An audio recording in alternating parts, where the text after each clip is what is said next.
এই যে তেল গরম হয়ে গিয়েছে, তো এর মধ্যে আমি এই পেঁয়াজ আর মরিচ দিয়ে দিচ্ছি।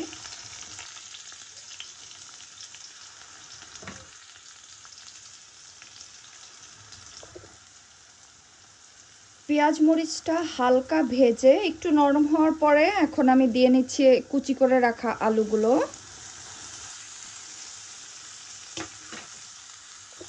এই আলুর উপরেই আমি হাফ চা চামচ পরিমাণ হলুদের গুঁড়া দিয়ে নিয়েছি। আমি আর তেমন কিছু দিব না, আর আমি লবণটা পরে দিব। আলুটা একটু ভাজা ভাজা হয়ে যাওয়ার পরে এটার ভিতরে আমি দিয়ে দিব এই করলাগুলো। আমি এখনো লবণ দিব না, এবং আমার জালটা আছে মিডিয়াম টু হাই। আমি চাচ্ছি না করলার কালারটা নষ্ট হোক।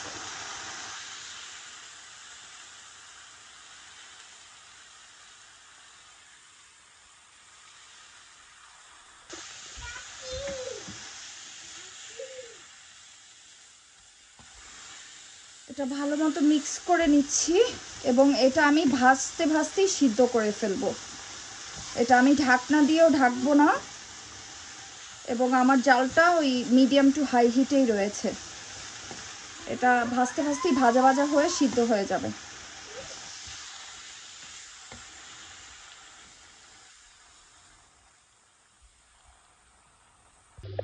এই যে আমার করলা ভাজি কমপ্লিট। এখন আমি চুলাটা বন্ধ করে দিব। কালারটা সুন্দর হয়েছে না?